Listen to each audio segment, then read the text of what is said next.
წარმოგიდგენთ 2007 წლის Volkswagen Golf GTI-ს. ეს მანქანა ჩემთვის პირადად ძალიან საინტერესოა, იმიტომ რომ მიყვარს პატარა ქალაქის სწრაფი ავტომობილები და თან არასოდეს გადამიღია გოლფი და განსაკუთრებით GTI. ავტომობილის ვიზუალი შეგიძლიათ შეაფასოთ, მე პირადად ძალიან მომწონს, შავი ფერი უხდება, 19-იანი ლამაზი და საკმაოდ დიდი დისკები გვაქვს. იმართლა გითხრათ, შავი დისკი და ასევე შავი ავტომობილის ფერი დიდად არ მომწონს ერთმანეთთან, ვისურვებდი რომ განსხვავებული ფერი იყოს, მაგრამ მაინც აკაიფოა. მანქანის ზომა არის ქალაქისათვის ძალიან კარგი, მომწონს აი ესე კოხტად გამოიყურება, საკმაოდ გაბერილია. აი უკრინაც რომ გაჩვენოთ, ხო, ავტომობილი არის საკმაოდ გაბერილი და ესე გამოიყურება რა, დაკონტულად. ძალიან ისეთი ვიზუალი აქვს. არაპრეტენზიული, ვერ ვიტყვი ხო ულამაზესი მანქანა, მაგრამ მომწონს როგორც გამოიყურება, ისეთი საყვარელი, ცოტა დაკონტული, კაი ტიპია რა.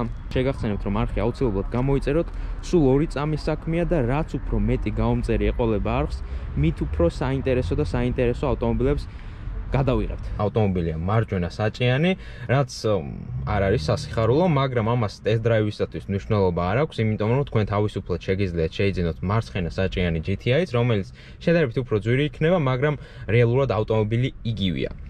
რა არის ასევე ძალიან გასაკვირი ინტერიერში, აი მიმოიხედეთ, იაპონური მანქანა, ტყავის სალონი, ხის ნაწილები, ძალიან კარგი შეხამებაა ჩემს აი კრემის ფერისა და შავის და შუაში ხე. ძალიან ლამაზად და ისე მდიდრულად გამოიყურება, სულ სხვანაირი ინტერიერს ველოდი, ვიფიქრე დამხვდებოდა ნაჭრის სალონი და ერთ ფერში ყველაფერი ნაცრისფერი. არა, დაგვხვდა ძალიან ლამაზი და საინტერესო სალონი, რაც ძალიან მომწონს. პრინციპში აი ყველაფერი არის საკმაოდ კარგად გაკეთებული, არ ვიცი რაზე შემიძლია გავახურო. რა თქმა უნდა, ეს არის მაინც ეკონომიური ავტომობილი და არ იქნება S-კლასის დონის ინტერიერი, მაგრამ ავტომობილში გაქვს თითქმის ყველაფერი, რაც კი შეიძლება დაგჭირდეს, ელექტროსარკეები, საჭე რეგულირებადი, სავარძელიც რეგულირებადია, თან ელექტრო, დიახ, ელექტრო რეგულირებადი სავარძელი, გოლფში ძალიან კარგია. ასევე სავარძლის გათბობა, აუც და რაც ამომწონს სივრცე, ტონა სივრცე მაქვს, საკაიფოდ ვზივარ, კომფორტულად ვზივარ. ინტერიერი არის სერიოზულად კარგი და კარგად შენახული. აი როგორც ხედავთ, არაფერი დეფექტი არ აქვს ინტერიერს, იმის გათვალისწინებით რომ ავტომობილი უკვე ამდენი წლის არის, მაინც ძალიან საკაიფოდ გამოიყურება. ახლა ვნახოთ უკან არის თუ არა სივრცე. წინა სავარძელი არის ჩემს ზომაზე მორგებული, 1.80 ვარ ახლა. პატარა ადამიანი ნამდვილად არ ვარ, მაგრამ როგორც ხედავთ, უკან ვზივარ თავისუფლად. დიახ, ძალიან დიდი სივრცე არ არის ფეხებთან, მაგრამ არ მაქვს მიდებული წელში. გამართულად ვზივარ, საკაიფოდ, კარგი სავარძლებია, ხარისხიანი, კომფორტულად ვზივარ. გარედან შეხედავ პატარა მანქანაა, ჩაჯდები და აღმოაჩენ რომ სივრცე არის ძალიან კარგი. რა თქმა უნდა, ელექტროშუშები, უკანა კლიმატ კონტროლიც. ანუ პრინციპში თითქმის ყველაფერი გაქვს, რაც ასეთი ტიპის ავტომობილისაგან შეიძლება დაგჭირდეს. 2-დან 0, 4 ცილინდრიანი ტურბირებული ძრავი, რომელიც გამოიმუშავებს ქარხნულად 200 ცხენის ძალას და 280 ნიუტონ-მეტრს. მაგრამ ამ შემთხვევაში ჩვენ გვიწერია stage 1, ამიტომაც გვაქვს 250 ცხენის ძალა და თორქი დარწმუნებული ვარ ალბათ ესე 300-ზე მეტი, 330, 350. ეს სიმძლავრე აბსოლუტურად საკმარის უნდა იყოს წესით, რომ ამ ავტომობილმა საკაიფოდ იაროს. ამას რა თქმა უნდა უკვე მერე ვნახავთ. ამ ძრავს სჭირდება მოვლა, კარგი მოპყრობა, კარგი საწვავი და ეს არ არის ისეთი ძრავი, რომელსაც მიაგდებ და მაინც მშვენივრად იმუშავებს. ეს უნდა გაითვალისწინოთ, როდესაც გადაწყვეტ ამ ავტომობილის შეძენას.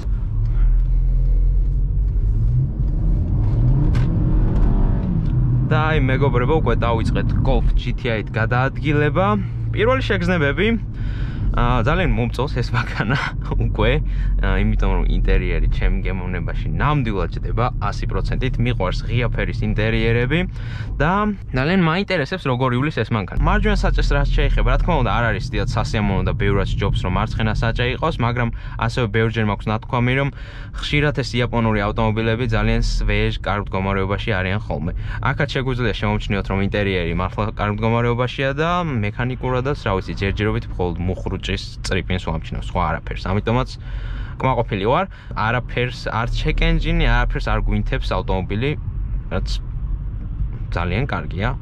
აი ეს shifterებზე როგორც ხედავთ, დამაგრებულია ეს extensions, ანუ გაგრძელება shifteris, რაც ძალიან კარგად გამოიყურება და თან ხელში საკაიფო შეგრძნება აქვს, აი ესეთი მეტალის, კარგი shifteri ჩანს, იმიტომ რომ ქარხნულად ხო დიდი არაფერი არა, აქეთ პატარა გადასართავი ღილაკების პონჩია და ესე ბევრად უფრო საკაიფო არის. სარკეებზეც რა თქმა უნდა ციმციმას ანთებს, რაც ძალიან საკაიფოდ გამოიყურება, თუ შეამჩნევთ. მომწონს.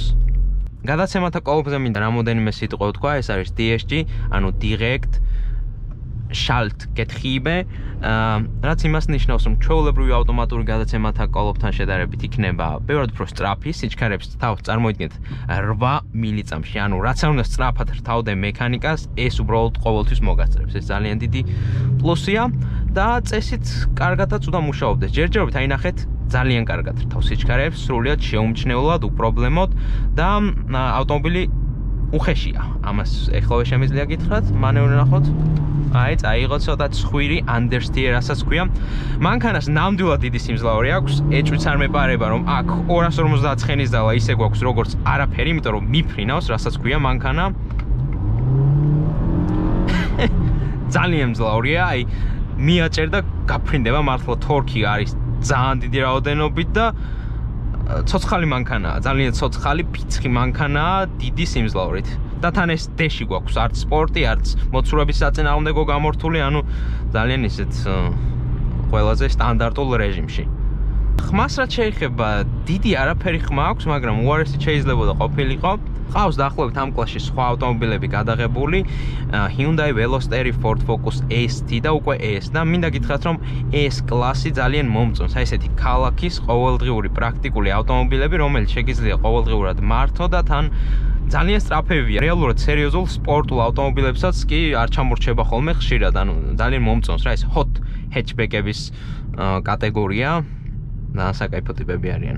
19-იანი დისკებია და მანქანა უხეშია, ეს ისეთი ავტომობილია, სადაც უნდა ეს C კლასი რეებს აკეთებს, გონზე არ ვარ, მაგრამ იმას ვამბობდი, რომ 19-იანი დისკები გვაქვს, ავტომობილი საკმაოდ უხეშია, როდესაც კარგ გზაზე მიდიხარ, ძალიან კომფორტულია, მაგრამ ცოტა უგზობაზე უკვე იჩენს თავს ეს სპორტული დაკიდების სისტემა და უკვე ამჩნევ, რომ მაინც კარგი გზები უფრო მოსწონს ამ ავტომობილს, ვიდრე თბილისის off-road-ი. 5 რეჟიმი გაქვს სავარძლის გათბობის, ანუ ავტომობილი გაძლევთ საშუალებას, რომ მაქსიმალური სიზუსტით გაითბოთ თქვენი უკანალი. თორკი, აი დაახლოებით 2000-მდე არის ცოტა ტურბო ლაგი და 2000-ზე რომ მიხვალ უკვე თორკი გაქვს ბევრი და მანქანა რასაც ქვია მიქრის ძალიან საკაიფოდ. ეს არის ველოსიპედების გზა, ამიტომაც მან სიარული არ შეიძლება და აი რატო დადიან ესე უაზროდ არ მესმის.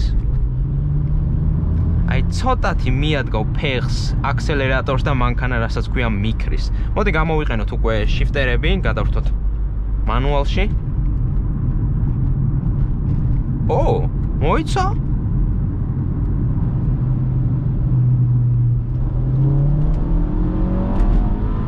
გადაობ, რა კარგად რთავს. და რა სწრაფია, ჩემი. ძალიან სწრაფია, სიჩქარე საერთოდ არ იგრძნობა. რასაც ქვია მანქანა მიფრინავს და რა კაი DSG-ს ჰქონდა ბოლოს ხმა, მოიცა? გვირაბში უნდა გაჩვენოთ ეს მერე.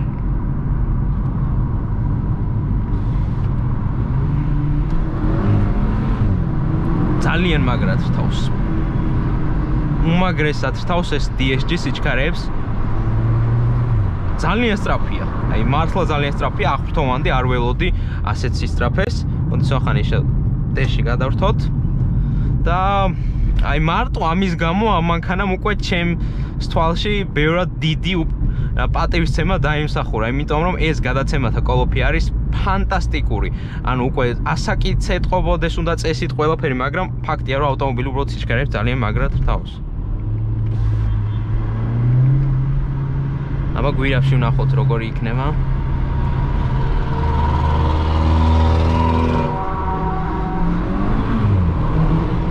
კაია.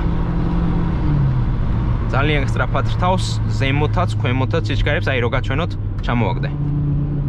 არ ვიცი, ამაზე მეტი რა უნდა გინდოდეს ამ გადაცემათა კოლოფისაგან და მანქანაში სიჩქარეს საერთოდ არ იგრძნობა, აი იმდენად სწრაფად კრებს, რომ ერთულია მართლა, რასაც ქვია სიჩქარეს დააკვირდა. ეს სპიდომეტრი მიფრინავს რა. 100 კმ/სთ დაახლოებით 6.5 წამი, მაგრამ ეს კონკრეტული ავტომობილი უფრო სწრაფი მეჩვენება ბევრად და თან ეს წინა წამყვანი, ამიტომაც აი რატომ სად მოდის? ანუ რა ქნა ტიპა, რამ ხელაზე გადმოვიდა, უწყვეტი ხაზი როგორ გადმოკვეთა, უბრალოდ დაინახეთ ალბათ თქვენს. მანევს რაც შეეხება ჯერჯერობით დიახ კარგად ვერ გავტესტე, მაგრამ რაც შემიძლია გითხრათ, მანქანა საკმაოდ კარგად მეკონტაქტება მოსახვევში შესვლისას და საკმაოდ ბევრ რაღაცას გრძნობ. როგორც ხედავთ, მცირე მოხვევაზეც ავტომობილი ძალიან სწრაფად რეაგირებს და ეს არის ძალიან კარგი მანევრის მქონე მანქანა. ნურბურგრინგზეც, ნორჩლაიფეზე დადო 9 წუთამდე დრო. ანუ 10 წუთამდე თუ გაივლი იმ ტრეკზე, ეს ნიშნავს, რომ უკვე მანქანა საკმაოდ სპორტულია და 9 წუთი უკვე ნამდვილად სერიოზული დროა და იმას მიგვანიშნებს, რომ ეს მანქანა არის საკმაოდ სწრაფი. მანქანაში რაც მომწონს, ეს არის უნივერსალობა. ანუ რაც გულისხმობ, ეს არის ჩემი აზრით ძალიან კარგი ერთ-ერთი საუკეთესო ქალაქის ავტომობილი, იმიტომ რომ ავტომობილში არის სივრცე ძალიან კარგი, წინვზივარ უპრობლემოდ, ასევე უკანაც არის დიდი სივრცე, როგორც ნახეთ, შეგიძლიათ თავისუფლად თუ ოჯახი გყავთ, გამოიყენოთ ეს ავტომობილი და როცა მოგინდება ძალიან კარგად გაერთოთ. საწვავის მოხმარებაც ასევე ძალიან კარგი აქვს, ამ სიმძლავრის ავტომობილი და წვავს დაახლოებით ქალაქში 9-დან 10 ლიტრამდე, რაც ძალიან კარგი საწვავის მოხმარებაა ამ სიმძლავრისათვის და მარტივია და საპარკინგებლად, მარტივია სამართავად, არ არის უაზროდ დიდი, ანუ აი რეალურად ყველაფერს გაძლევს ეს მანქანა, რაც შენ მართლა გჭირდება და ძალიან მომწონს. მინუსი რაც შემიძლია თქვა, ხმა არ უარგა დიდად, არც კი გადავიღე გარედან, აი გვირაბშიც რო გაჩვენოთ.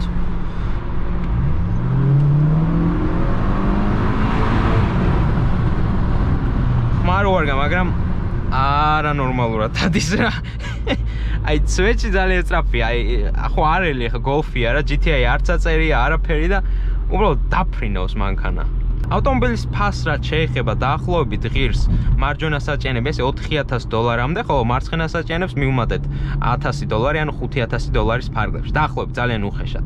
ძალიან კარგი ფასია ეს ამ ავტომობილისათვის, იმიტომ რომ მეხუთე თაობის გოლფი ითვლება ერთ-ერთ საუკეთესო გოლფად და მესმის რატომაც, იმიტომ რომ ჯერჯერობით ხო მე ამ მანქანას ნაკლი ვერ ვუპოვე. რა ძალიან მომწონს, ეს არის დრაივი, თორქი, ძალიან კარგად მუშაობს. ასევე მომწონს მანევრი, საკმაოდ კარგად უხვევს. აი უკვე იგრძნობა ამ ქალაქის მოძრაობაშიც, რომ ეს მანქანა არის ძალიან სტაბილური და კარგი მანევრის მქონე. სპიდომეტრი აი უბრალოდ მიფრინავს, არ ვიცი, ეს ძალიან სწრაფად დადის, ცოტათი მიაჭრე და მანქანა მიფრინავს. კი, სრიალებს, იმიტომ რომ წინაწამყვანია და დიდი რაოდენობის ცხენის ძალა გაქვს, მაგრამ კარგია, ძალიან კარგი რამეა. ქალაქში ეს ავტომობილი გრძნობს თავს როგორც რაღაც თევზი წყალში რა. ასევე მინდა უსაფრთხოებაზეც გვისაუბრო, იმიტომ რომ ეს ავტომობილი არის ძალიან უსაფრთხო, 5 ვარსკვლავი აქვს Euro NCAP-ის, რაც ძალიან კარგია და მიხარია ხოლმე, როდესაც კომპაქტური ავტომობილები იღებენ უსაფრთხოებაში მაქსიმალურ ქულას, ეს მათ პრაქტიკულობას და გამოყენებითობას კიდევ უფრო მაღალ ლეველზე აყენებს. მომწონს აქ საცობიც რომ შეგხვდა, იმიტომ რომ ეს არის თბილისური რეალობა, შენ გიწევს ხშირად საცობში იდგე და მინდა გითხრათ რომ აი ასეთ ვითარებაშიც ეს ავტომობილი არის ძალიან სასიამოვნო სამართავ, იმიტომ რომ მაინც კომფორტულია, დიახ ახლა ცუდ გზაზე თუ ივლი, რა თქმა უნდა შეამჩნევ რომ ამ მანქანას აქვს სპორტული დაკიდების სისტემა და უხეშია, მაგრამ სხვა მხრივ გადაცემათა კოლოფი, ავტომატიკა, ინტერიერი ძალიან საკაიფოა და სივრცე გაქვს ტონა, ამიტომაც შენ ხო თავს გრძნობ ყოველთვის კომფორტულად და სასიამოვნოდ. ვერ ვიტყვი რომ ისეთი გიჟურია როგორც Focus ST, ну ის რა თქმა უნდა იყო მექანიკა ცოტა უფრო ახალიც, ამიტომაც მათი შედარება არ იქნება დიდად მართებული, მაგრამ მაინც ერთ კლასშია და მინდა ვთქვა რომ Focus ST-ს ცოტა უფრო მეტი სიგიჟე ჰქონდა, მაგრამ ეს უფრო რაც ცივილური, უფრო პრაქტიკული ყოველდღიური ავტომობილი მეჩვენება. მე პირადად DSG მირჩევნია მექანიკურ გადაცემათა კოლოფს, იმიტომ რომ თბილისში როგორც გითხარით, ასეთი მოძრაობა უმეტესწილად და თუ უნდა ვიდგე საცობში, იქ მექანიკა უკვე ძალიან შემაწუხებელია, ხოლო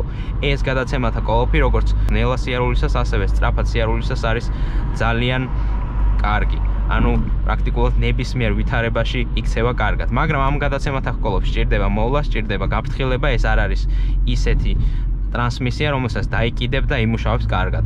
სჭირდება ზეთის შეცვლა ხშირად და თუ გაფუჭდა, მისი შეცვლაც არ იქნება იაფი. მაგრამ ჩემი აზრით ღირს, იმიტომ რომ მართლა ძალიან კარგია და ჩემს მოლოდინებს გადააჭარბა ამ გადაცემათა კოლოფმა. რა კარგად გადადიხართ?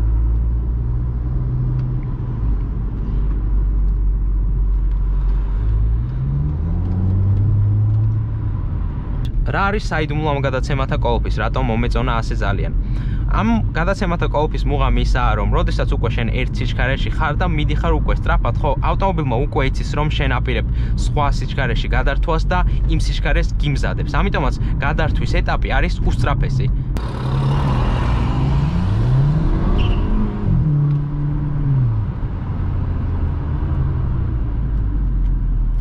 რატომ აჩერებს? ესეც გაჩერდით თუ შეიძლება. სამწუხაროდ ჩემმა ძვირფასმა GoPro-მ გადაწყვიტა, რომ ავტობანის კადრები არ ჩაეწერა, ამიტომაც ვიდეო აქ წყდება. ვისარგებლებ ამ მომენტით და შევაჯამებ მეხუთე თაობის GOLF GTI-ს. GTI პრაქტიკული, სწრაფი, ნორმალური ვიზუალის და კარგი მანევრის მქონე ხელმისაწვდომი ყოველდღიური ავტომობილია. ერთადერთი რაც მართვისას არ მომეწონა, ეს იყო ავტომობილის ხმა. სხვა მხრივ ეს არის ნამდვილად კარგი მანქანა.